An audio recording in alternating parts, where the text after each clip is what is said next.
podía legalmente, porque lo de ellos era una falta, una contravención, era una falta menor, una contravención. Pero les dije, vamos de castigos de interés social, vamos a barrer la cárcel. Y creo que ha sido la ida a la cárcel más productiva. Y más sabrosa. Sí, corta, Claro. fueron 3, 4 horas. Productiva. Productiva, eficaz, eficiente. Claro. Profesor Mockus, como estamos en el marco de hablar de la seguridad y su programa de gobierno, no puedo dejar de preguntarle acerca de Venezuela. Yo creo que ese es un tema que pues nos preocupa a todos los colombianos y más en la coyuntura actual cuando estamos viendo pues un vecino, un país vecino que se está armando y que está comprando mucho armamento. ¿Cómo piensa usted manejar las relaciones con Venezuela en ese sentido? Bien, mucho respeto, hay que respetar. Las relaciones internacionales son imposibles, se vuelven un infierno si uno no tiene respeto.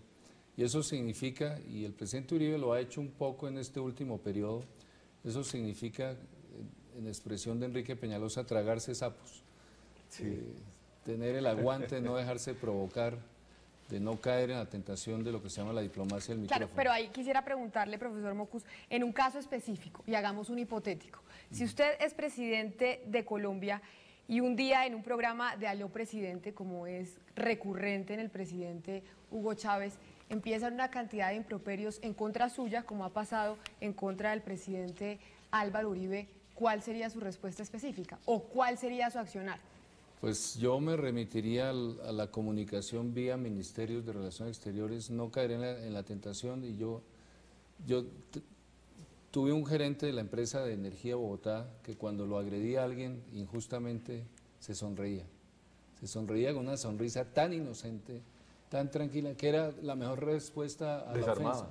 Desarmaba. Claro. Y sobre el tema del armamentismo, es preocupante también que Brasil esté comprando armas en la cantidad que compran. Es preocupante sobre todo por el desarrollo de la gente. O sea, esos son recursos que podrían generar progreso. Y yo no me imagino a Colombia en carrera armamentista. Por eso mismo tiene que cuidar el sistema multilateral, etcétera. Yo admiro mucho a Costa Rica, es una sociedad que escogió confiar en los tratados multilaterales y no tener ejército. Pues Colombia estamos a kilómetros luz de llegar a no tener el ejército, pero de pronto podemos soñar con que allá podríamos llegar. Claro que se puede. Bueno, nos quedan muchos temas sin duda sobre la seguridad ahí en el tintero, pero les cuento a Camila, a Jorge y al profesor Mockus que a través de las líneas telefónicas, de pronto por el perfil de nuestro candidato, educador, pedagogo, hay muchos interrogantes alrededor del tema de la educación, así que les propongo que pasemos, le demos vuelta a la hoja y pasemos al tema de la educación. Y si con la venia de ustedes me permito hacer una mezcla entre algo que algún televidente esta mañana en nuestro programa ABC Matinal planteaba y que lo complemento.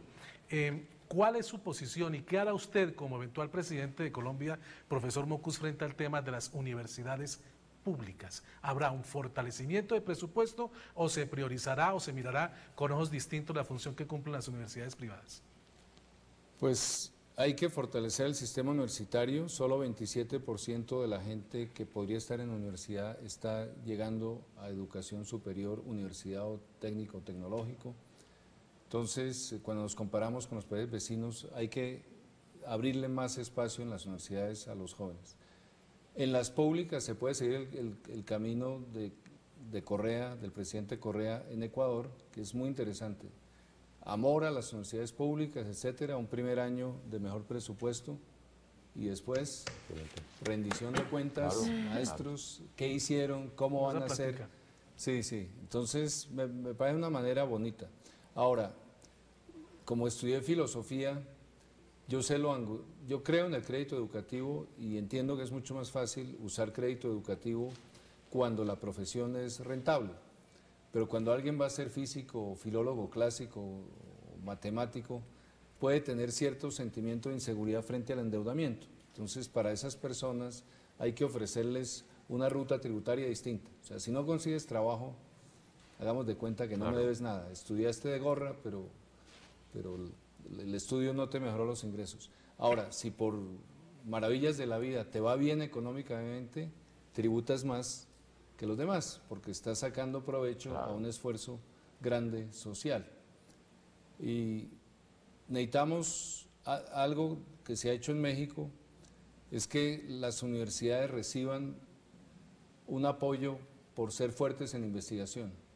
Necesitamos mejorar el sistema de incentivo a los profesores. Yo mismo ayudé mucho a armar el que está vigente hoy en día y premiamos el diálogo académico con las fuentes norteamericanas, europeas, la publicación en revista internacional del doctorado en una universidad de punta es lo que más premiamos.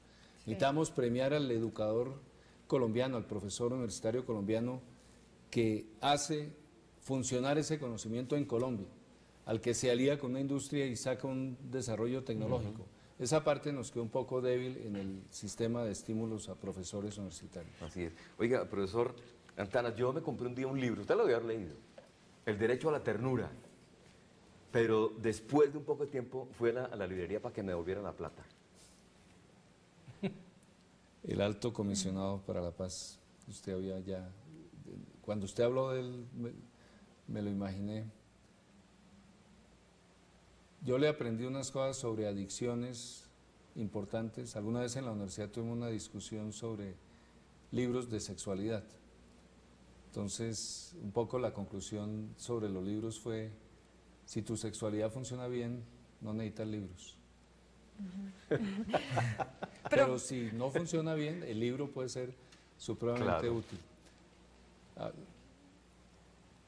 Profesor Mocus, a propósito del tema de educación que estamos hablando, creo que tenemos un televidente en la línea desde Pereira, que es Rafael Quintero, que quiere hacerle una pregunta. Adelante, Rafael, buenas noches. Aló, Lume.